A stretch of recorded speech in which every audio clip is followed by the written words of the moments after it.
लिंग धारण करणारा प्रत्येक जण हा लिंगायत असून 21व्या शतकाचे प्रेरणास्रोत एक महात्मा बसवेश्वर आहेत, असे प्रतिपादन माननीय प्रतीच व्याख्याते आनंद कर्णे यांनी कराड येथे आयोजित व्याख्यानमालेत केले। यावेळी त्यांचा कराड येथील लिंगासमाज भारतालाच नाही तर संबंध देशाला दिशा देण्याचं आणि त्यासोबतच जगताला दिशा देण्याचं काम केलेलं आहे। आणि आज या सभागृहामध्ये आपण सर्वजण मान्यवर मंडळी उपस्थित आहात। मला राजीव सरांचा फोन आला एक 10 दिवसापूर्वी की सर, आम्ही महात्मा बसवेश्वराच्या जयंतीनिमित्त विचाराचं प्रबोधन करायचं आमचा मनोगत आहे, आपण यावं।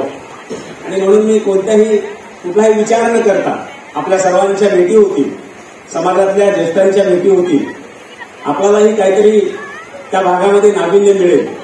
आपल्या मुखाने महापुरुषांच्या विचार सांगणं हे मी स्वतःचं पुण्य समजतो। आणि म्हणून नांदेडवरून इथे येण्याचं तेवढं एकमेव कारण आहे, जे आपणाशी ठावे ते इतराशी सांगावे, शहाणी करुणी सोडावे सकळी जण, हा संतांनी दिलेला आपल्याला खऱ्या अर्थाने तो आदेश आहे। बस आपण आपलं कर्तव्य करायचं असतं। एवढं एका महापुरुषाचा जन्म झालेला आहे। अहिंसा परमधर्म सांगणारा वर्तमान महावीर याच भारताच्या मातीमध्ये जन्मला। 12व्या शतकामध्ये स्वातंत्र्य, समता, बंधुता, न्याय, लोकशाहीचे मूल्य देणारा अनुभव मंडपाच्या माध्यमातून खऱ्या अर्थाने लोकशाही निर्माण करणारे नावाचा एक तरुण जगाचं कल्याण होऊ दे अशी भूमिका मांडतो। हे फक्त भारतासारख्याच देशात होऊ शकतं। इतर राष्ट्रामध्ये अशा पद्धतीची प्रगत भूमिकाची तरुण निर्माणच होऊ शकत। एवढं मोठं सुंदर अधिष्ठान या भारताच्या मातीला लाभलेला आहे, त्याचा स्वाभिमान आपल्या प्रत्येकाला वाटला पाहिजे।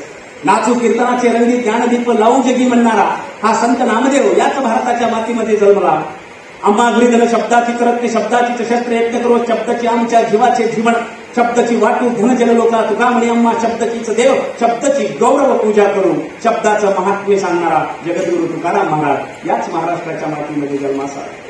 हे सगळे महापुरुष जर आपण पाहिले, आरक्षणाचे जनक खरं तर या मातीला ज्यांचे पदस्पर्श झालेला आहे ते राजर्षी शाहू महाराज असतील, डॉक्टर बाबासाहेब आंबेडकर असतील, ज्यांनी विद्येविना मती गेली, मतीविना नीती गेली, नीतीविना गती गेली, गतीविना वित्त गेले, वित्ताविना सूत्र खचले, एवढे अनर्थ एका अविद्येने केले। शिक्षणाचं महत्व सांगणारे महात्मा फुले असतील, सावित्रीबाई फुले असतील, त्या सगळ्याच महापुरुषांना संविधानाच्या माध्यमातून लोकणारे बाबासाहेब आणि त्या सगळ्यांचा मूळ पाया मला 12व्या शतकामध्ये दिसतो, ते म्हणजे महात्मा बसवेश्वर। महात्मा बसवेश्वराच्या चरित्रातल्या काही गोष्टी जाणीवपूर्वक तुम्हाला सांगणार आहे। तुम्हाला खरं तर त्यावर फक्त मी सांगितलेलं फक्त आपण चिंतन करायचं आहे आणि माझ्या पश्चात फक्त आज 21व्या शतकाला त्या घटनेची जोड लावून आपण पाहायचं आहे की आजही महात्मा बसवेश्वर कशा पद्धतीने आपल्या समोर दीपस्तंभासारखे मार्गदर्शक ठरतात। अक्षय तृतीयाचा दिवस होता, मी 1000 वर्षापूर्वीचं सांगतो ना, आज थोडासा निश्चित त्यामुळे निश्चित काही अंशी निश्चित मोठा बदल झालेला आहे। आज आपण स्वातंत्र्याचा अमृत महोत्सव साजरा केलेला आहे। यावर्षी संविधानाचा अमृत महोत्सव असताना 1000 वर्षापूर्वीची घटना आजही भारताला कशी प्रेरणादायी ठरते पहा। आणि महापुरुषांचे पाय म्हणजे मुलाचे पाय पाण्यात दिसतात, ही भूमिका जेव्हा बसवण्णाला आपण लागू करतो तेव्हा लक्षात येतो की अक्षय तृतीयाच्या दिवशी बागेवाडी परिसरामध्ये कर्नाटकामध्ये एक गाय मरून पडलेली होती। आणि मग त्या गायीला गावाच्या बाहेर काढण्यासाठी गाव कोसा बाहेर राहणार एक आसपास समजल्या जाणार 20-22 वर्षाच्या कर्नाटकान पोराकडे ते काम देण्यात आलं। ते पोरग सकाळी आलं, पहिल्यांदा ते गावात आलेलं होतं, कारण त्या काळात भारतीय संस्कृती अशी होती की शूद्र असेल, वैश्य असेल, क्षत्रिय असेल, ब्राह्मण असेल, अशा पद्धतीची एक वर्णव्यवस्था होती। हजारो जाती या भारतामध्ये नांदत होत्या आणि अशा परिस्थितीमध्ये अस्पर्श समजला जाणारं ते पोरग गावात आल्यानंतर त्याने त्या गायीचे दोन्ही पाय सोडून म्हणजे बांधले आणि ते 2 गाय हम रस्त्यानं ओढत घेऊन जातो। रस्त्यानं ओढत घेऊन जात असताना एका वाड्याच्या समोर आला। अक्षय तृतीयेच्या दिवशी त्या वाड्यातनं काहीतरी आवाज येत होता। तो आवाज त्या पोराने यापूर्वी कधी ऐकलेला नव्हता, आवाज अस्पष्ट होता। त्या पोराचं कुठून जागा झालं, जिज्ञासा जागी झाली आणि त्याने गाय कुठं सोडली, मेलेली, आणि तो त्या वाड्याकडे निघाला। आवाज येत नाही म्हणून तो वाड्यात गेला। पाहतो तर काय, काही पुरोहित मंडळी, काही पंडित मंडळी यज्ञ करत होते। यज्ञामध्ये वेगवेगळ्या पद्धतीची पदार्थ टाकत असताना मंत्र म्हणल्या जात होती आणि हा मात्र मग्न होऊन अत्यंत तन्मयतेने ते सगळं पाहत होता। कारण गावात पहिल्यांदाच आलेलं आहे, गावकोसाच्या बाहेर राहणारा पोरगा गावात आल्यानंतर हे सगळं पाहतोय, त्याला आनंद वाटला, हे किती सुंदर चाललंय, हे किती चांगलं चाललंय, तो दुर्गोसला तसं विश्वभरेण्यम भर्गो देवस्य धीमहि धियन्नः प्रचोदयात् अशा पद्धतीचा मंत्रोच्चार चालू आहे. पण थोड्याच वेळामध्ये एका पुरोहिताची नजर त्या पोरावर पडली आणि पुरोहित ओरडा यायला, धर्म बुडाला, धर्म बुडाला, धर्म बुडाला. गावकोसा बाहेरचा ज्याची सावली सुद्धा विटाळ वाटते, ज्याचा स्पर्श सुद्धा विटाळ वाटतो, अशा अस्पर्श समजला जाणारा पोरगा हे सगळं पाहतो आहे. मोठं संकट येणार, अरिष्ट झालं. पोराला कळत नव्हतं त्याने मी असं काय केलं, आणि तो आता आपला जीव वाचवण्यासाठी पळत होता. पण त्याला पकडण्यात आलं आणि पकडून पुराधिपती मादिराज यांच्या समोर उभं करण्यात आलं. त्या काळातली धर्मसंहिता अशी सांगत होती 1000 वर्षापूर्वीची, की एखादा म्हणजे महिला असेल किंवा शूद्र समजला गेलेला व्यक्ती असेल, त्यांनी जर असे मंत्र घोष होताना पाहिले तर त्याचे डोळे काढले जावे. त्यांनी जर असे मंत्र घोष होताना ऐकलं तर त्याच्या कानामध्ये तप्त तेल ओतल्या जावं आणि त्याच्या तोंडात जर असे मंत्र उच्चार निघाले तर त्याची जीभ कापल्या जावी. अशा पद्धतीचा धर्मसंहिता सांगत होती. मादिराजांना वाईट वाटतं, त्याने 20-22 वर्षाचं पोरगं आहे आणि याला अशा पद्धतीची शिक्षा द्यायची. परंतु बुद्धी प्रामाण्यवादापेक्षा ग्रंथ प्रामाण्य श्रेष्ठ होतं, त्यामुळे ती शिक्षा द्यायला होती. जेव्हा ही बातमी त्या स्पर्श समजल्या जाणाऱ्या पोराच्या बापाला कळाली होती, तो पळत आला. त्यांनी सगळ्यांची पाय धरली, माफ करा माझ्या पोराला, माझं पोरगं पहिल्याच सुरू गावात आलंय, त्याला गावातला धर्म माहित नाही, त्याला गावातली संस्कृती माहिती नाही, त्याला काहीच माहिती नाहीये आणि तो आला यासाठी की तुमच्याच गावातली घाण दूर करण्यासाठी आला. त्याच्या हातून चूक झाली असेल, मोठ्या मनाने माफ करा. परंतु माफी न करता मादिराज उठले आणि मादिराज उठून जसं शिक्षा देणार तितक्यामध्ये मादिराजांच्या वाड्याकडनं एक पोरगं धावत आलं आणि त्यांनी सांगितलं, प्रभू आनंदाची बाब आहे, तुम्हाला पुत्र प्राप्तीच झाली. असं म्हणतात क्षणी मात्र मादिराजांना बरं वाटतं. मादिराज म्हणाले, पंडितांनी, या अस्पर्श समजल्या जाणाऱ्या पोराचा गुन्हा निश्चितच मोठा आहे. याचे डोळे काढले पाहिजे, त्याची जीभ छाटली पाहिजे, त्याच्या कानामध्ये फक्त ते ओतलं पाहिजे. परंतु त्याचं शास्त्रामध्ये असं सांगितलं, जेव्हा आपल्याला आनंद होतो, परमानंद होतो, तेव्हा दुसऱ्याला दुःख देण्याचा नैतिक अधिकार आपल्याला प्राप्त होत नाही. अनेक वर्षानंतर माझ्या घरी पुत्रप्राप्ती झाली, माझ्या घरी वंशाचा दिवा आला, ही आनंदाची बाब म्हणून मी याचा गुन्हा माफ करतो आहे. आणि त्या पोराचा जसा गुन्हा माफ झाला तेव्हा त्यांच्या वडिलांनी हात जोडल्याने सांगितलं, अस्पर्श उद्धार दिनदत्तांचा कैवारी जन्मास आला आणि अक्षय तृतीयाच्या दिवशी जन्मात आलेल्या त्या बाळाचं नाव बसव असं ठेवण्यात आलं. तोच बसव पुढे दिनदलितांचा बसवण्णा झाला, तोच बसव पुढे या देशाचा महात्मा झाला, तोच बसव पुढे या जगाचा जगज्योती झाला आणि तोच बसव या लिंगायताचा खऱ्या अर्थाने धर्मपिता झाला, ज्यांना आपण बसवेश्वर असं म्हणतो. हम नन्हे मुन्ने बच्चे है बसव तेरी संतान, देश के खातिर जान गवा दे करते सब कुर्बान, शिक्षा दीक्षा हमको देकर बसव ने उपकार किया, शोषित वंचित दलितों को तुमने ही अधिकार दिया, बसव के पथ पर चल मिलता है संयम, स्वतंत्र समता और बंधुता पावन अपना नारा है, बसव तत्व ही इस युग का सहारा है, बसव ध्वज के झंडे की अब गिर ना पाए शान, हम नन्हे मुन्ने बच्चे है बसव तेरी संतान. आमचं कर्तव्य महात्मा बसवेश्वरांनी जन्मास आले यासाठीच जगले आणि पहिल्यांदाच हा गुन्हा माफ झाला. लहानपणातलं त्यांचं जे काही जीवन आहे इंगळेवाडी आणि बागेवाडी या परिसरामध्ये विधित करत असताना मला 1-2 घटना मुद्दाम सांगायच्या आहेत. तिथं महिला मोठ्या प्रमाणामध्ये आहेत. माता भगिनींना माझी विनंती आहे की निसर्गाचा एक नियम आहे, जे पेरलं ते उगवतं. आपण जे पेरतो ते उगवतो. अगदी त्याच पद्धतीनं आपलं लेकरू भविष्यामध्ये काय व्हावं हे तुमच्या मनाने तुम्ही जे ठरवलंय ते आतापासून त्याच्या डोक्यामध्ये आपण पेरलं की भविष्यामध्ये ते उगवणार आहे. हे बसवेश्वराच्या बाबतीमध्ये तंतोतंत खरं ठरतं. म्हणजे महात्मा बसवेश्वराच्या लहानपणी ज्या ज्या घटना घडल्या त्या घटनेचं उत्तर त्याने आयुष्यभर शोधलेलं. अगदी लहानपणी ते अक्का नागेशसोबत एकदा त्या शिवाचं दर्शन घ्यायला जात असताना त्यांना एका बकऱ्याचा आवाज आला. बकरा ओरडत होता आणि मग लहान आहेत महात्मा बसवेश्वर, त्यांना फार वाईट वाटलं. त्यांनी आपल्या अक्काला म्हटलं, अक्का हे काय चाललंय त्यांचं, हे का ओरडतंय, हे काय काय आहे. तेव्हा ती म्हणाली की त्याचा बळी दिला जाणार आहे, त्याचा जीव दिला जाणार आहे. आज काही घटना घडत नाहीत का तशा? निश्चित आजही देशामध्ये तशा पद्धतीच्या घटना घडतात बांधवांनी. आणि मग महात्मा बसवेश्वरांच्या काळात घटना घडत असताना मात्र त्यांचं मन हेलावलं आणि ते धावत गेले तिथे. त्यांनी सगळ्यांना सांगितलं, असं का करताय तुम्ही, याचा बळी देऊन तुम्हाला काय मिळणार आहे नेमकं.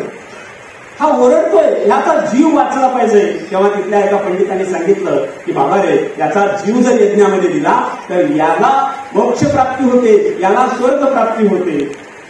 काय म्हणावं 7 वर्षाच्या बसवेश्वराने. 7 वर्षाचा बसवेश्वर म्हणाला की जर याचा जीव दिल्यानंतर याच्या पूर्वजांना किंवा याला मोक्षप्राप्ती होतेच होते, जर पुण्यप्राप्ती होत असेल की पंडितांनो मग तुमच्या मुलाचा जीव देऊन तुम्ही का मोक्षप्राप्ती करून घेत नाही? म्हणजे मोठ्या प्राण्याबद्दल एवढी संवेदनशीलता अगदी 60 वर्षाच्या या महात्मा बसवेश्वरांमध्ये होती. डोळस नजरेनं हे जग पाहत असताना त्यांना वेदना व्हायच्या, एवढ्या वेदना व्हायच्या की त्या वेदनेवर त्यांनी उत्तर शोधायला सुरुवात केली. अवघ्या 9व्या वर्षी जेव्हा मुंज ठेवण्याचा कार्यक्रम ठरला, माजी राजांनी मोठा कार्यक्रम ठेवला. आजूबाजूच्या सगळीकडे आमंत्रण पाठवण्यात आली, निमंत्रण पाठवण्यात आली, सगळी लोक आली आणि कार्यक्रम जसा होणार तितक्यामध्ये महात्मा बसवेश्वर म्हणतात मला मुंजच करून घ्यायची नाही. सगळे सोयरे झाले समोर. माजीराज म्हणाले अरे वेडा का तू, मुंज केली पाहिजे. कशासाठी? कारण मुंज केल्यानंतर तुला धर्मशास्त्र सांगण्याचा अधिकार प्राप्त होईल, तुला धर्मशास्त्राचा अभ्यास करण्याचा अधिकार प्राप्त होईल आणि म्हणून तू मुंज करायची आहे. त्यावेळेस त्यांनी सांगितलं ठीक आहे, मग माझी मुंज करून जर मुंज केल्यानंतर मला धर्मशास्त्र वाचण्याचा अधिकार प्राप्त होत असेल, पहिलं माझी अक्का मोठी आहे, अक्काची मुंज करा. माझी आई मोठी आहे, आईची मुंज करा. त्यावेळेस माजीराज म्हणतात अरे असं धर्मशास्त्रात नाहीये, महिलेला तो अधिकार नाही, महिलेला धर्म वाचता येणार नाही, महिलेला धर्म सांगता येणार नाही, महिलेला देवळात जाता येणार नाही, महिलेला देवाची भक्ती करताच येणार नाही. 9व्या वर्षी महात्मा बसवेश्वर म्हणाले अरे ज्या आईने मला जन्म दिला त्या आईला जर तो अधिकार प्राप्त होत असेल, ज्या अक्काने मला तत्वज्ञान शिकवलं, त्या अक्काने मला लहानाचं मोठं केलं, मला खऱ्या अर्थाने ज्ञान दिलं, त्या अक्काला जर तो अधिकार प्राप्त होत असेल तर असा धर्म आणि असे धर्मशास्त्र मी मानत नाही. यासाठी हिंमत लागते. आणि त्यावेळेस 9व्या वर्षी महात्मा बसवेश्वरांनी ग्रंथ प्रामाण्य नाकारलं, ग्रंथात काय लिहून ठेवलंय यापेक्षा बुद्धी प्रामाण्य त्यांनी स्वीकारलं. माझ्या बुद्धीला काय पडतं आणि हे बुद्धी प्रामाण्य घेऊन त्यांनी घर सोडलं आणि 9व्या वर्षी ते पुढे संगमला जातात. 12 वर्ष त्यांनी अभ्यास केला, आगमाचा अभ्यास केला, निगमाचा अभ्यास केला, रामायणाचा अभ्यास केला, महाभारताचा अभ्यास केला, वेदाचा अभ्यास केला. त्या काळात जेवढे काही धर्मग्रंथ समजल्या जात होते त्या सगळ्या धर्मग्रंथाचा अभ्यास केला. आणि अभ्यास केल्यानंतर त्यांची एक विचाराची बैठक तयार झाली आणि मग त्यांच्या लक्षात आलं की आपल्याला आता बदल घडवायचा नाहीये, आपल्याला परिवर्तन करायचं आहे. बदल आणि परिवर्तनामध्ये थोडासाच फरक आहे. बदल कशाला म्हणायचं? समजा तुम्ही जाता जाता एखाद्या भिकाऱ्याला 100 रुपये दिले, 2 दिवस त्याच्या आयुष्यामध्ये बदल होतो का? 100% काहीतरी चांगलं खातं विचार, काहीतरी चांगल्या ठिकाणी राहतं, म्हणजे त्याच्या आयुष्यात झालेला तो बदल आहे. पण परिवर्तन या देशामध्ये विचार व्यवस्था निर्माणच होता कामा नये. सगळे काम करून जगली पाहिजे अशी व्यवस्था निर्माण करणं याला परिवर्तन म्हणतात. एखाद्या शेतकऱ्याने आत्महत्या केली, त्याला 2-3 लाखाचं अनुदान देणं म्हणजे त्याच्या आयुष्यात त्याच्या मागे राहिलेल्या घरामध्ये लोकांमध्ये झालेला तो बदल आहे. परंतु शेतकरी आत्महत्याच करणार नाही अशी व्यवस्था निर्माण करणं त्याला परिवर्तन म्हणतात. महात्मा बसवेश्वरांनी परिवर्तन केलेला बदल नाही. आणि असं 7 क्षेत्रामध्ये परिवर्तन केलेलं आहे महात्मा बसवेश्वरांनी. सामाजिक क्षेत्रामध्ये परिवर्तन केलेलं आहे, आर्थिक क्षेत्रामध्ये परिवर्तन केलेलं आहे, राजकीय क्षेत्रामध्ये परिवर्तन केलेलं आहे, सांस्कृतिक क्षेत्रामध्ये परिवर्तन केलेलं आहे, धार्मिक क्षेत्रामध्ये मोठ्या प्रमाणामध्ये महात्मा बसवेश्वरांनी परिवर्तन केलं बांधवांनी. म्हणजे परिवर्तन आपल्याला फक्त समजून घ्यायचं आहे जे 21व्या शतकामध्ये नितांत गरजेचं आहे. आज 21वं शतक कुणीकडे चालले आणि जात असताना नेमकं आपल्याला कशाची गरज आहे? आज मोठ्या प्रमाणात संस्काराची गरज आहे. आताच आपल्या लक्षात येते की तो फसवणुकीचा मुद्दा येतो आपल्याकडे. आज फसवणं म्हणजे अगदी चलत चाललं. आधी एखाद्याला फसवणं म्हणजे पाप समजलं जायचं, आधी एखाद्याला खोटं बोलणं म्हणजे पाप समजलं जायचं. आज रोजच्या व्यवहारामध्ये आम्ही खोटं बोलतोय, रोजच्या व्यवहारामध्ये फसवतोय, परंतु निसर्गाचा नियम विसरतोय. कारण तेराल ते उभे. एका ठिकाणी व्याख्यानाला जात असताना बसनं प्रवास करत होतो आणि बसनं प्रवास करत असताना माझ्या बाजूला एक 70 वर्षाचा आजोबा बसलेला, वय वर्ष 70, अत्यंत सज्जन दिसताक्षरी वाटत होता. आणि बसल्यानंतर 15 मिनिटं बस स्टॉपला एसटी थांबली, पण त्या माणसाने काही हालचाल केली नाही. पण जशी एसटी निघाली लगेच त्यांनी एका पेपरवाल्याला आवाज दिला, पेपरवाला इकडे, मला पेपर पाहिजे. बस निघाल्यानंतर आणि मग बस सुरू झालेली आहे, त्यांनी पेपरचे पैसे दिले, पेपर घेतला आणि बस सुरू झाली. पण मला राहवलं नाही. मी त्या आजोबाला म्हटलं, आजोबा 15 मिनिटं चांगली बस जागेवर उभी होती, तेव्हा तुम्ही निवांत पेपरवाल्याला बोलवलं असता, पेपर घेतला असता. ते गाडी सुरू झाल्यानंतर पेपर घेण्याचं कारण काय? त्यावेळेस ते आजोबा म्हणाले, हे पुढं असं आहे की माझी नोट फाटकी होती आणि जर मी निवांत त्याला बोलवलं असतं आणि मी जर त्याला नोट देऊन पेपर घेतला असता, त्याने नोट पाहिली असती, त्याच्यापाशी वेळ होता ना, आणि मला पेपर दिला नसता. आता मात्र काय झालं, गडबड होती, त्यांनी नोट घेतली, पेपर दिला, माझं काम संपलं. म्हणजे फाटकी नोट चालली पाहिजे यासाठी या माणसाने वापरलेलं चातुर्य बघा. पण त्याच्या पुढचं चातुर्य असं आहे की थोडं पुढे गेलं की तो व्यक्ती आजोबाच हसायला. मी म्हणलं आता हसण्याचं कारण, ते म्हणलं पेरले उगवे, मी पेरलं, मी त्याला फसवलं, मी माझी नोट चालावी म्हणून त्याला खरं तर फाटकी नोट दिली, पेपर घेतला, त्या पठ्यानं डबल फसवलं, मला त्यांनी कालचा पेपर दिला. म्हणजे निसर्गाचा नियम सांगतो मी. आपण म्हणतोय ना, आपण एखाद्याला खरंच फसवल्यानंतर म्हणजे हा जो देव बसलाय ना वर, जो विधाता आहे ना, तो वेगळ्या मार्गाने आपल्याला फसवतो. दुर्दैव आपल्याला कळत नाही की आपण फसल्या गेलोय, आणि एखाद्याला फसवलंय म्हणून आपण फसल्या गेलोय हेच आपल्याला कळत नाही. म्हणून संतांची संस्कार, महापुरुषांची संस्कार आपल्या लेकरांवर, आपल्या पिढ्यावर यासाठी गरजेचं आहे, कारण त्या काळात त्यांनी सप्तशील सांगितलं महात्मा बसवेश्वर आहे. महात्मा बसवेश्वरांनी पूजेचं विधान सांगितलेलं आहे. अनुभव मंडपामध्ये आता असंच एकदा जेव्हा मुली पेरली नावाचा शरण महात्मा बसवेश्वराच्या समोर गेला आणि सांगितलं देवाची भक्ती कशी करू, तेव्हा महात्मा बसवेश्वरांनी सांगितलं तुझ्या गळ्यातलं इष्टलिंग हातावर घे. त्यांनी घेतलं हातावर घेताच त्यांनी सांगितलं तू फक्त सप्तशिव म्हणायचं, तीच देवाची भक्ती आहे. ते म्हणजे काय म्हणू मी, त्याच्यावर मला दूध वाहता येईल, मी अभिषेक करू का, भंडारा करू, व्रत विकले, उपास तपास, नेमकं काय करायचं. महात्मा बसवेश्वरांनी सांगितलं अरे याची डोळा जर तुला देवाची प्राप्ती करून घ्यायची असेल, हातावर तू गर्व करू नको, तू अहंकार करू नको, तू विचारकी मारू नको, तू दुसऱ्याला फसवू नको. काय सुंदर तत्वज्ञान सांगितलं. आज 21व्या शतकामध्ये त्याची गरज नाही का? निश्चित त्याची मोठ्या प्रमाणामध्ये गरज आहे. आज लेकरांमध्ये हा संस्कार गेला पाहिजे. दिसायला फार छोटं दिसतंय, चोरी करू नको, फार छोटा संस्कार वाटतोय, खोटं बोलू नको, फार छोटा संस्कार वाटतोय. परंतु जेव्हा ते पोरग मोठं होते आणि हे जर संस्कार त्याच्यामध्ये गेले नाही तर मोठ्या प्रमाणामध्ये या सगळ्या गोष्टीला टाळून जेव्हा तो अधर्माकडे जातो तेव्हा मात्र आपल्या लक्षात येतं की आपलं कुठेतरी चुकलेलं आहे.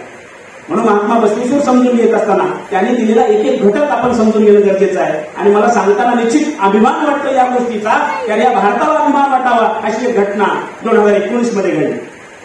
काय होती ती घटना? या देशाचे प्रधानमंत्री नरेंद्र मोदी हे इंग्लंडला गेले.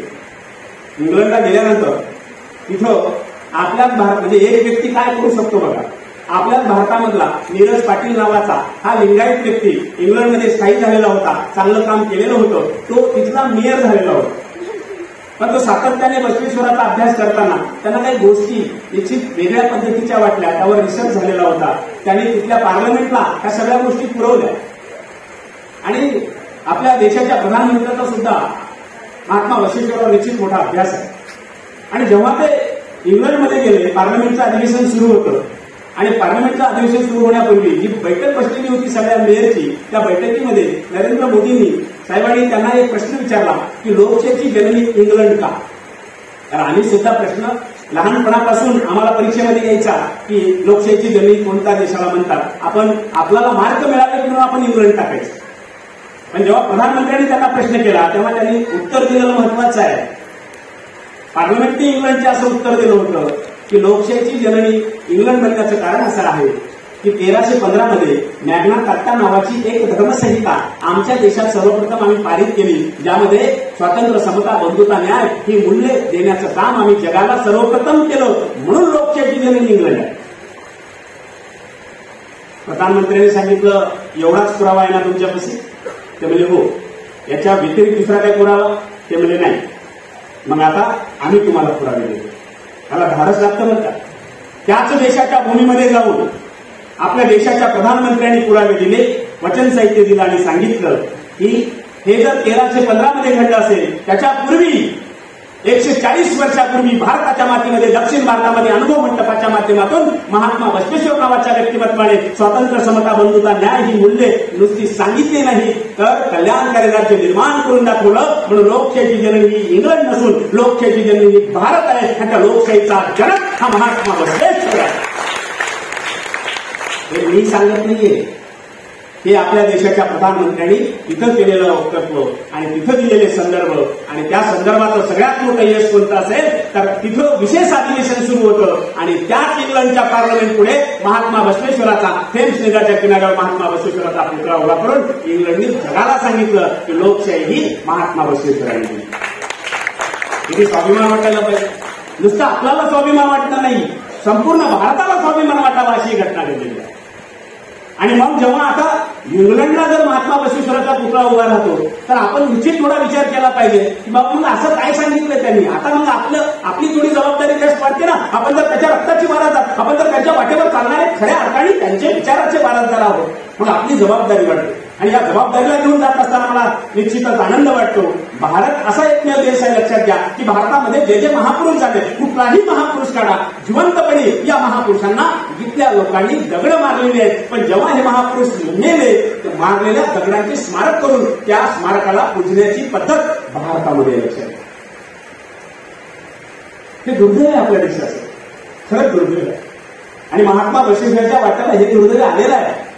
तुम्हाला कल्पना नसेल, 1882 मध्ये इंग्लंडमध्ये एक समिती स्थापन झालेली होती आणि त्या समितीने ठरवलं की संपूर्ण जगातल्या तत्ववेत्याचा अभ्यास करायचा. संपूर्ण जगामध्ये ज्या ज्या महापुरुषांनी परिवर्तन केलं त्या सगळ्या महापुरुषांचा अभ्यास करायचा आणि त्यांना आपल्याला एका पदवीनं सन्मानित करायचा. इथं सुद्धा अभिमान आणि स्वाभिमान आपल्याला वाटला पाहिजे प्रत्येक भारतीयांना. संपूर्ण जगाच्या तत्ववेत्याचा अभ्यास करण्यात आला, प्लेटोचा अभ्यास करण्यात आला, अरिस्टॉटलचा अभ्यास करण्यात आला, अगस्टांचा अभ्यास करण्यात आला, जेवढे जेवढे तत्ववेत्ते होते चारवाकचा अभ्यास करण्यात आला, सगळ्या बुद्धांचा अभ्यास करण्यात आला.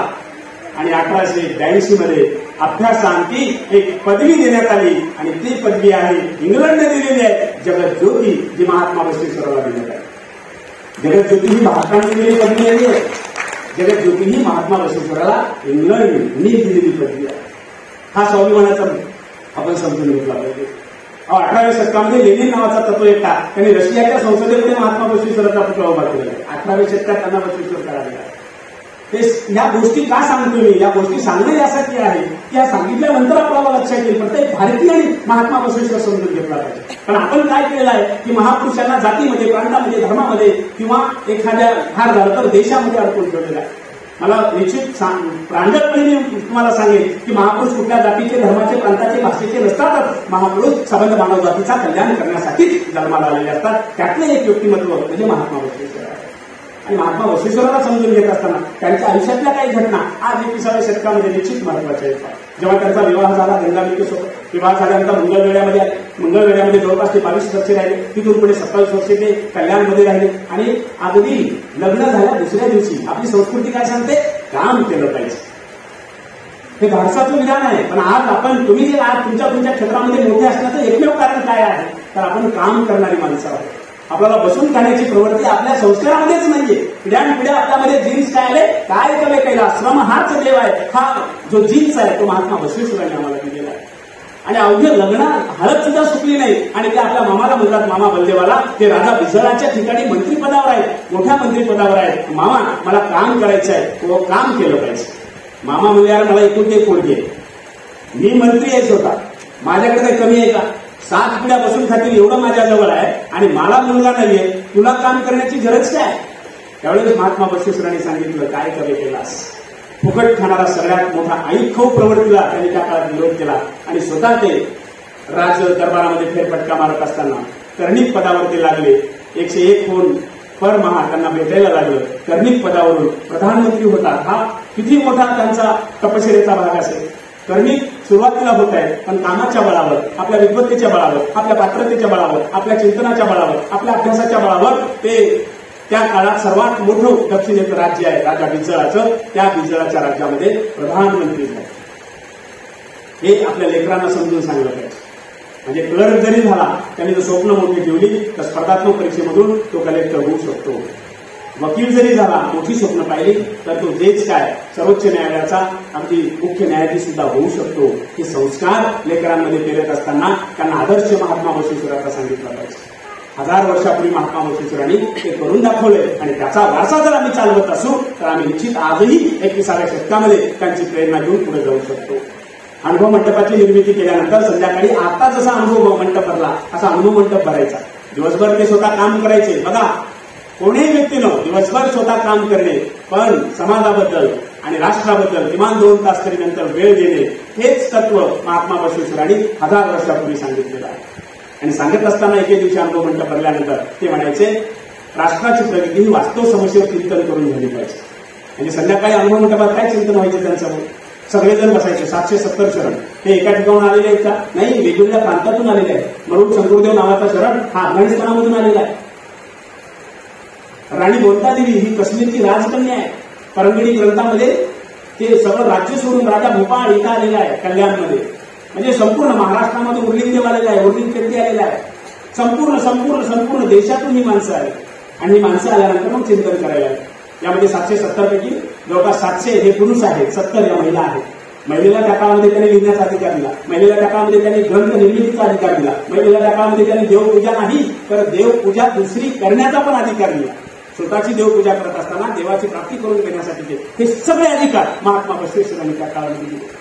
देत असताना त्यांनी अनुभव मंडपामध्ये ती रचना केली. त्यातले 2-3 प्रसंग फक्त मला तुम्हाला सांगायचे. हे सांगण्यापूर्वी निश्चित मला त्यांच्या आयुष्यात घडलेली सगळ्यात मोठी घटना कशी आहे आणि त्यांच्यापासून आज 21व्या शतकात काय घेणं गरजेचं आहे, सरकारी तिजोरीतल्या पैशाचा वापर कसा करावा हे महात्मा बसवेश्वरांपासून शिकलं पाहिजे. एके दिवशी संध्याकाळी महात्मा बसवेश्वर काहीतरी काम करत होते, लिखापडीचं काम चालू आहे आणि त्यांची फिक्स आहे. अर्थात आपण ना त्यांच्या बाजूला उभा टाकले. 10-15 मिनिटं झाली, नजरच गेली नाही.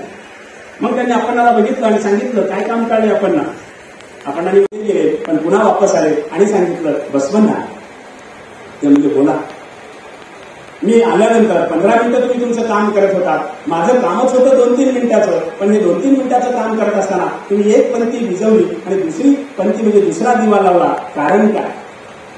हे आजच्या 21व्या शतकामध्ये सगळ्यात मोठं मार्गदर्शक तत्व आहे. काय कारण आहे नेमकं? तुम्ही का भिजवली ती पंक्ती? त्यावेळेस महात्मा बसवेश्वरांनी दिलेलं तत्व 21व्या शतकाचा प्रेरणास्त्रोत आहे. बांधवांनो, महात्मा बसवेश्वर हातात आपल्याला म्हणतात, आपण ना पहिल्यांदा मी जे काम करत होतो ते राजदरबारातलं काम होतं. त्या पंक्तीमध्ये जे तेल येतं ते तेल मी राजदरबारातल्या तिजोरीतनं खर्च करतो. दुसरं अनुभव मंडपाचं काम हे माझं स्वतःचं काम होतं आणि म्हणून राजदरबारातल्या तिजोरीतलं तेल घालणं हे निश्चित राष्ट्रीय संपत्तीची हानी आहे. म्हणून तो दिवा विजवला. पण हा जो दिवा आहे आणि या दिव्यातलं तेल हे माझ्या स्वतःच्या कमाईमधला आहे, म्हणून हा दिवा लावला. आज आहे का तसं? आज पाहतोय आम्ही. आज आमचा मंत्री त्याच्या निवडीच्या लग्नाला सगळा पडदा घेऊन जातो देशाच्या तिजोरीचा. आज आमचा एखादा लोकनेता लोकनायक हा पुढे जात असताना वैयक्तिक कामासाठी राष्ट्रीय संपत्तीचा वापर करतो. आता हे विधान कडक आहे वाटण्याचं, पण या देशाला महासत्ता करायचं असेल, या देशाला पुढे घेऊन जायचं असेल, या देशामध्ये पुन्हा एकदा सप्तक्रांती करायची असेल, माझा भारत देश जर जगाच्या पाठीवर विश्वगुरू करायचा असेल तर आम्हाला महात्मा बसवेश्वर प्रेरणा म्हणून घ्यावे लागतील. या देशातल्या तिजोरीतला पैसा हा देशाच्या विकासासाठी लागणं हे प्रत्येकाचं काम आहे. ही शिकवण महात्मा बसवेश्वरांनी त्या काळामध्ये आपल्या आदर्शामधून दिलेली आहे.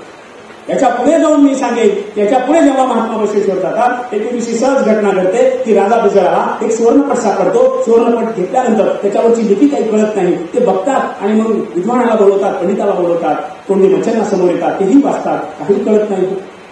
नारायण भट येतात, तेही वाचतात, नाही समजलं.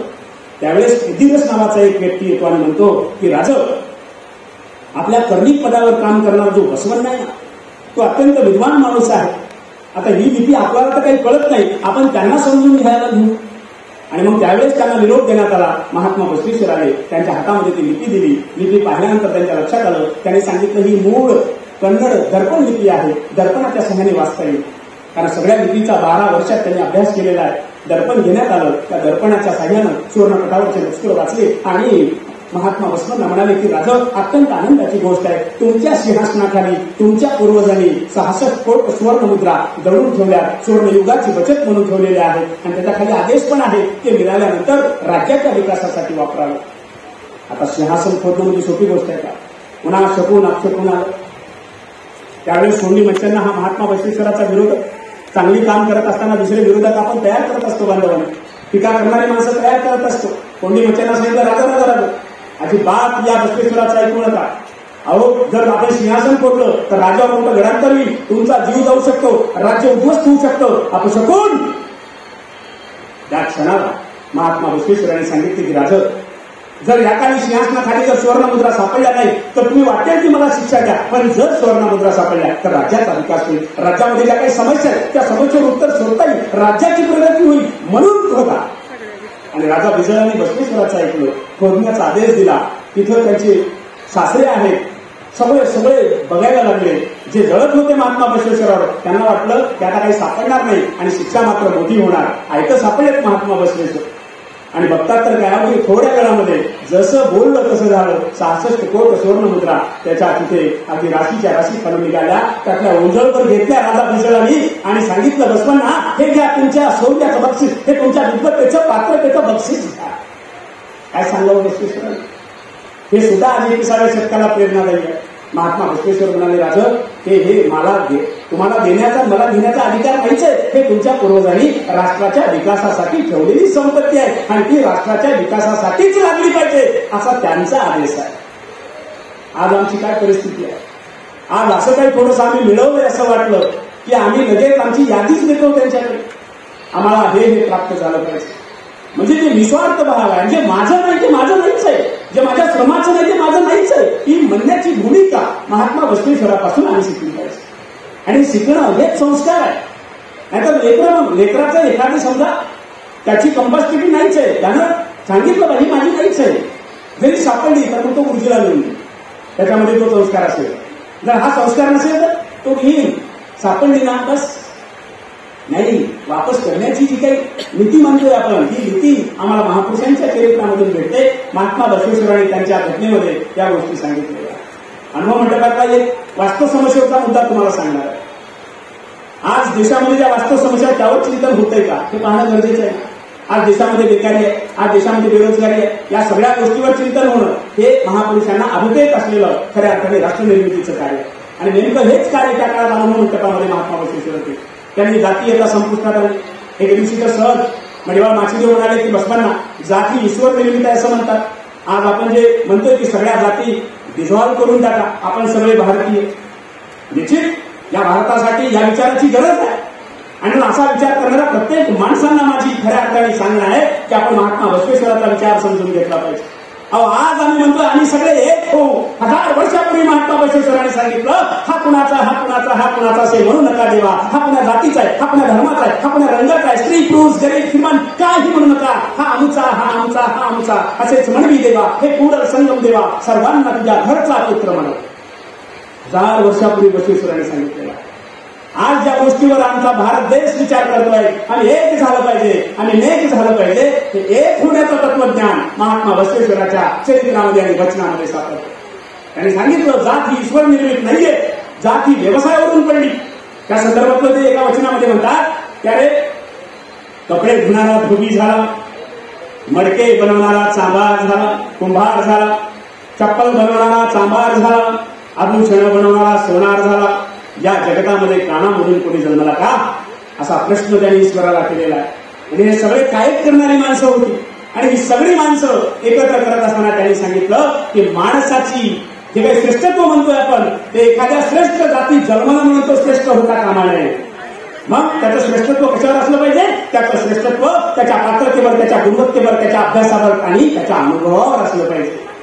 मोहिनीचा सुत लागत त्याचे वाच मार्कंडे खासा मांडणीचा महाभारत लिहिणारा व्यास महात्मा बसवेश्वरांनी वचनात सांगितलं, सगळ्यांना पटवून सांगितलं, अगदी सोपं सांगितलं.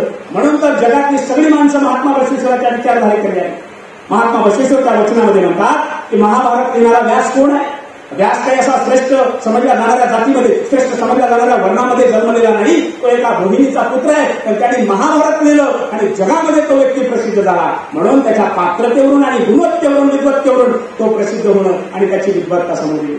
मोहिनीचा सुत नाव त्याचे व्यास मार्कंडे खास मंगिनीचा मंडुकाची कन्या थोर मंदोदरी जातीची थोरवी काय तिचे बेरडाचे पोटी अगस्तीचा जन्म चांभार उत्तम होतो दुर्वास कोणी घेतो नावी कसा ते लोहा तिने लोकी बरं प्रसिद्धी ती जातीचे श्रेष्ठत्व हाची वेळाचार पूर्ण संगम देवा.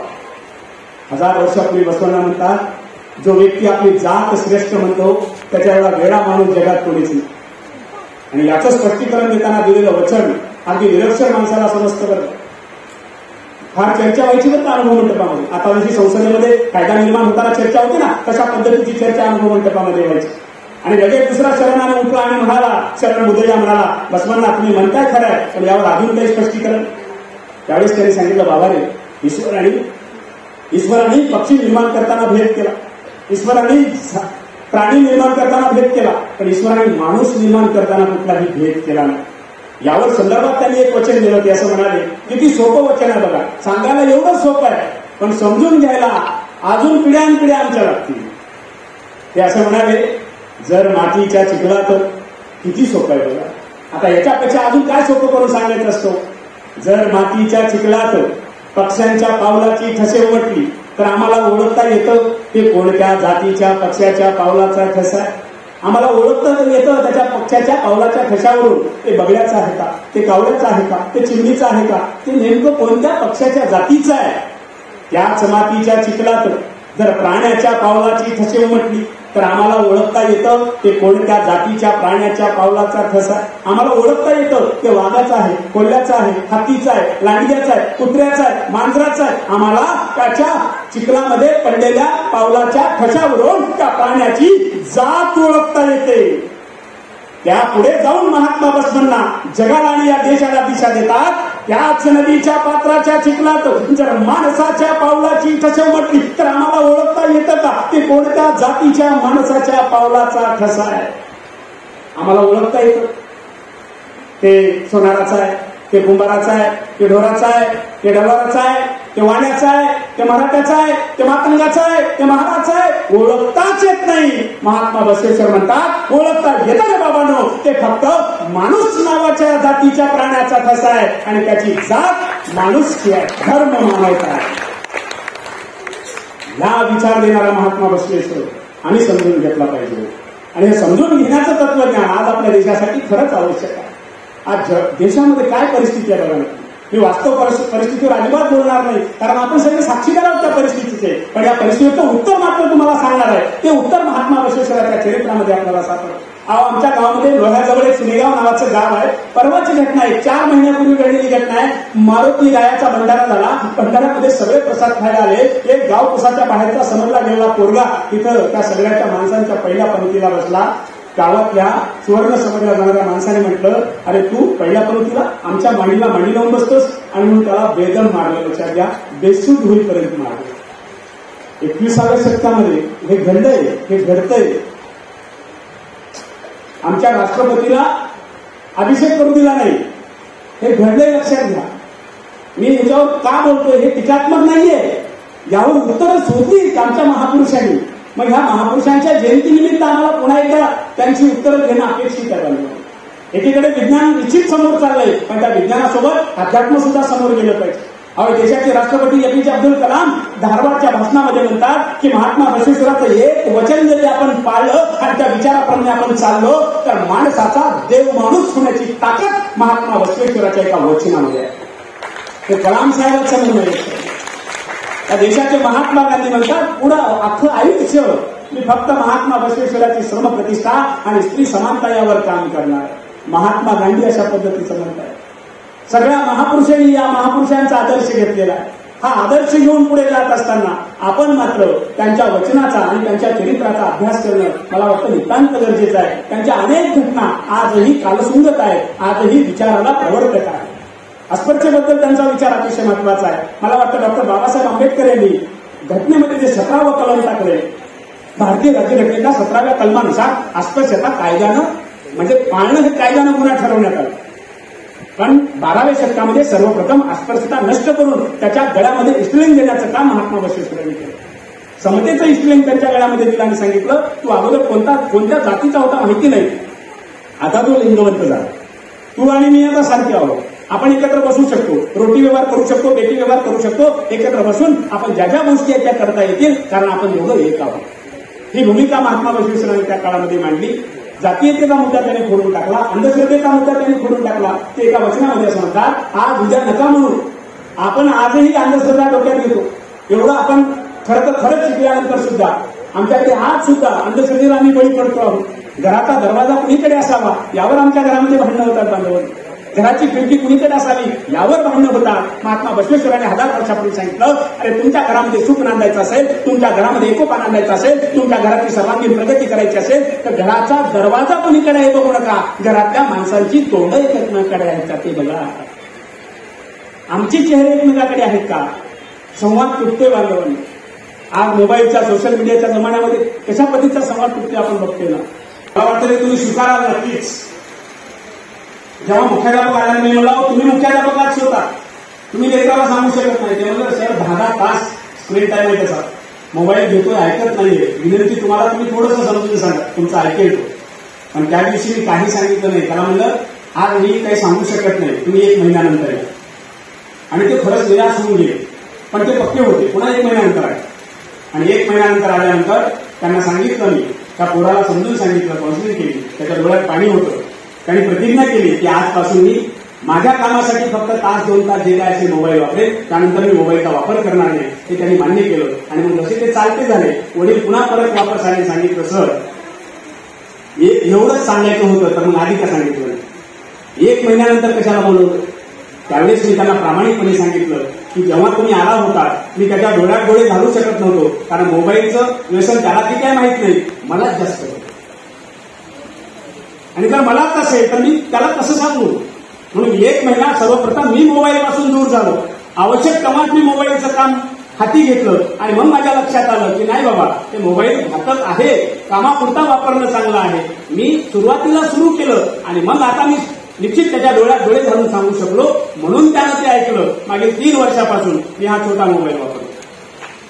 म्हणजे कृती केली. आता तुम्हाला बरं वाटेल, सर मोबाईलचं काम पडतं ना, बिलकुल पडतं ना. ज्यांना पडतं, ज्यांना पडत नाही त्याचा अर्थ माझ्याकडे मोठा मोबाईल नाहीये का, आहे ना, कामापुरता वापरतो. म्हणून माझी विनंती आपल्याला की या लेकरांना या साधनाचा वापर किती करायचा हेही सांगणं नितांत गरजेचं आहे.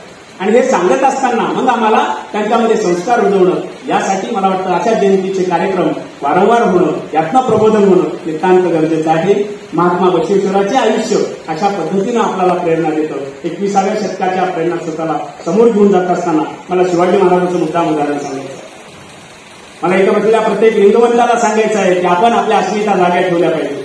आपला स्वदेशाची इतिहास, आपला इतिहास आपण खरंच समजून घेतला पाहिजे. या भारताच्या मातीला पुरोगामित्व देण्याचं काम महात्मा बसवेश्वरांनी सर्वप्रथम केलेलं आहे.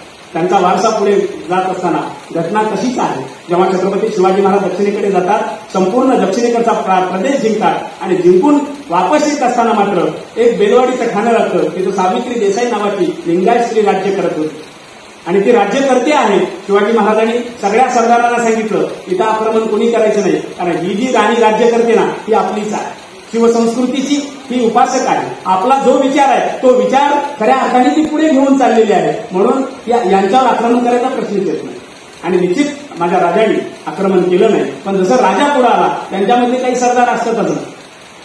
त्याच्यामध्ये दादाजी गायकवाड नावाच्या सरदाराला वाटलं एवढा सगळा दक्षिणेकडचा प्रदेश जिंकला, एवढंसं 100-150 गावाचं बेलवाडीचं ठाणं आणि याला काय ठेवायचं. आणि म्हणून त्यांनी काही मावळ्यांना घेतलं आणि सावित्री देसाईवर आक्रमण केलं. तब्बल 10 दिवस युद्ध चाललं. त्या 10 दिवसामध्ये सपचल सावित्री देसाई नावाच्या लिंगायत स्त्रीने दादाजी गायकवाडाचाच पराभव केला. म्हणजे प्रसंगी हातामध्ये तलवार घेण्याचा इतिहास सुद्धा खऱ्या अर्थाने आम्हाला आमच्या संस्कृतीने दिलेला आहे. परंतु दादाजी गायकवाडचा युवा आठ झाला, त्याचं मन दुखावलं. अरे एका बाईनं पराभव केला, आता परेशान झाला तो. बरं राजाला सांगावं तर अवघड आहे, कारण राजानं आधीच नको म्हणलेलं आहे. मग त्याने आता मोठी फौज तयार केली आणि ताकदीची लढा दिला. 20 दिवस ते युद्ध चाललेलं आहे. 20 दिवसानंतर मात्र सावित्री देसाईचा पराभव झाला. साखर दंडामध्ये त्या बाईला कैद करण्यात आलं आणि राजाच्या समोर उभं केलं. दादाजी गायकवाडला असं वाटलं राजा आपल्याला काहीतरी बक्षीस देईल, पण हा जाणता राजा आहे. माझ्या छत्रपती शिवाजी महाराजांनी सर्वप्रथम सांगितलं या दादाजी गायकवाडचा पहिलं शिरछेद करा, याचं मुंडकं पहिलं उडवा, कारण एका भगिनीला साखर दंडामध्ये आणतो आहे. पण जसं म्हटलं दुसऱ्या क्षणाला एक 3.5-4 वर्षाचं जे काही मुलगा आहे ते 4 वर्षाचा पोट सावित्री देसाईनं छत्रपती शिवाजी महाराजांच्या मांडीवर ठेवला आणि सांगितलं राजा मी पराभूत स्त्री आहे, तुम्हाला काय शिक्षा द्यायची मला द्या, पण माझ्या लेकराचा काही गुन्हा नाही, त्याला मात्र कोणती शिक्षा देता कामा नये. काय करावं शिवाजी महाराजांनी, हे ऋणानुबंध आपण समजून घेतले पाहिजे. शिवाजी महाराजांनी त्या लेकराला आपल्या मांडीवर घेतलं आणि सरदाराला आदेश दिला दुधाची वाटी घेऊन या. दुधाची वाटी घेऊन आल्यानंतर त्या लेकराला दूध पाजलं आणि सांगितलं ताई हे लेकरू माझा भाचा आहे, तू माझी ताई आहे आणि माझ्या मासाहेबाचा संस्कार आहे की आम्ही ताईचं काही घेत नाही, आम्ही ताईला देतो. आणि या राजाने साडी चोळीचा प्रदेश म्हणून पुन्हा 100 एकर खऱ्या अर्थाने सगळा प्रदेश जोडून दिलेला आहे. आणि याचं दगडी शिल्प या सावित्री देसाईनं आजही कोरून ठेवलंय, आजही आपली इतिहासाची साक्ष देतोय. म्हणून महापुरुषांनी हे जे ऋणानुबंध आपल्याला सांगितले, हा जो संस्कार सांगितला, हा सगळा संस्कार महात्मा बसवेश्वराच्या चरित्रातनं प्रेरणा घेऊन सांगितलेला आहे. खुद शिवाजी महाराज हे विभूती धारण करायचे, शिवाजी महाराज इष्टलिंगाचं पूजन करायचे. शहाजी राजांना कन्नड येत होती, शहाजी राजांनी गणपती राजे हे दक्षिण भारतामध्ये राज्य करत होते. शिवाजी अनुभव मंडपाचा हा जो काही सगळ्यांना न्याय देण्याची भूमिका ही सगळी पुढे स्वराज्यामध्ये येते. म्हणून छत्रपती शिवाजी महाराजांनी आपल्या मावळ्यांची युद्धाची घोषणा ही हर हर महादेव केली आणि हाच शिवसंस्कार खऱ्या अर्थाने 12व्या शतकामध्ये महात्मा बसवेश्वरांनी नुसता सांगितला नाही तर त्याचा प्रचार आणि प्रसार केला. अशा पद्धतीची ही सगळी शिवसंस्कृती या महापुरुषांनी समोर आणलेली आहे. त्याच्या पुढचं फक्त एक छोटंसं उदाहरण सांगतोय की आज आपण जे काही वारकरी धर्माकडे जातो, संत नामदेव जेव्हा छोटेसे होते, नामदेव अगदी 7-8 वर्षाचे असतील, त्यांचा अजून बसव कल्याण आहे, कल्याणला ते गेले आणि आपल्या आजीला म्हणतात, आजी मला देव पाहायचा आहे. लहान लेकरं काय प्रश्न विचारतील सांगता येत नाही, म्हणून आपण सक्षम असलं पाहिजे. जेव्हा ते म्हणाले आजी मला देव पाहायचा आहे, तेव्हा त्यांनी सांगितलं की बाबा रे, बाजूच्या महादेव मंदिरामध्ये एक संन्यासी राहतो, तो निश्चित ज्ञानी आहे, तो काहीतरी देव तुला दाखवेल, तिथं जा. आणि मग हा नामदेव बाजूच्या शिव मंदिरात गेला. बघतो तर काय, एक म्हातारा व्यक्ती हा झोपलेला आहे, पण झोपलेला असताना राग येणारी घटना अशी होती की त्या म्हाताऱ्या व्यक्तीचे पाय हे महादेवाच्या पिंडीवर होते. राग आला नामदेवाला. नामदेव म्हणाला त्यांना, आजोबा सोपते का तुम्हाला? माझी तर आई म्हणाली की तुम्ही देव दाखवणारी माणसं आणि तुम्ही असे झोपला. त्यावेळेस तो म्हातारा व्यक्ती म्हणतो, बाबा तुझ्यामध्ये शक्ती आहे, आता मी म्हातारा झालोय, माझे पाय उचल आणि पिंडीवरनं काढ. आता हा चमत्कार म्हणा काय म्हणायचे तुम्ही, त्याला कोणता दाखला देताय मला माहिती नाही, पण त्यांनी ते पाय उचलले आणि पाय उचलून जसं ठेवले तिथं पण महादेवाची पिंड आहे. पूर्ण मंदिरामध्ये त्यांनी पाय फिरवले तरी प्रत्येक ठिकाणी त्याला महादेवाच्या पिंडीचा साक्षात्कार होतोय नामदेवाला. आणि मग नामदेवाने त्या व्यक्तीचं नाव यशोबा खेचर, हा लिंगायत व्यक्ती आहे, त्या यशोबा खेचरला सांगितलं की मी जिथं तुमचे पाय ठेवतोय तिथं देव आहे. त्यावेळेस त्यांनी महात्मा बसवेश्वराचं वचन सांगितलं, जगतव्यापी आकाशभर, त्या पलीकडे विस्तार तुमचा हो, पाताळा पलीकडे चरण कमल, ब्रह्मांडा पलीकडे किरीट, अगम्य गोचर प्रतिम लिंग यपूड संगम देवा, माझ्या करस्थळी येऊन स्थान झाला की हो. महात्मा बसवेश्वरांनी ही विचारधारा त्यांना सांगितली. तो यशोबा खेचर हा नामदेवाचा गुरु आहे. म्हणजे वारकरी धर्माला खऱ्या अर्थाने न्याय देण्याचं काम संत नामदेवाने केलं. त्या संत नामदेवाचा गुरु हा लिंगायत आहे. एवढंच 16व्या शतकामध्ये ज्याने तुकारामाची गाथा घडवली, ही तुकारामाची गाथा पुन्हा एकदा लिहिण्याचं काम संत जगनाडे महाराज यांनी केलं, तो लिंगायत आहे. म्हणजे हे का सांगतोय मी? सांगण्याचं कारणच असं आहे की या भारताच्या मातीला आपल्याही पूर्वजांनी खूप मोठा वारसा दिलेला आहे. तो वारसा आपण जपला पाहिजे, आपण पुढे घेऊन गेला पाहिजे. पुढे घेऊन जात असताना, सगळ्यांच्या अस्मिता जपत असताना महात्मा बसवेश्वराचं एक तत्व मात्र निश्चित आहे. ते असं म्हणाले, एक ज्योत है सब दीपों में, सारे जग का नूर एक है, सच पूछो तो इस दुनिया का हकीम और हुजूर एक है, सब मानव माटी का पुतला, जीवन का आधार एक है, गहराई में जाकर देखो सब धर्म का सार एक है, एक वाहिगुरु एक परमेश्वर रामकृष्ण भगवान एक है, नाम भले ही अलग अलग हो, भक्तों का आधार एक है, रंग रूप की बात छोड़ दो, सब मानव की जात एक है. आपण सगळे माणूस म्हणून समोर जाऊया. महात्मा बसवेश्वराचा हा मोठा विचार घेऊन पुढे जाण्याचं काम करूया. आपण मला बोलावलं, माझा सत्कार सन्मान केला, शांततेने ऐकून घेतला, त्याबद्दल खऱ्या अर्थाने मी आपल्या मनापासून आभार मानतो. कर्नाटकांच्या वतीनं आपलं मनापासून धन्यवाद देतो आणि आभार मानतो. अधिक वेळ घेत नाही. बाहेरच्या बाजूला नाश्ता आणि चहापानाची व्यवस्था केलेली आहे आणि काही वेळा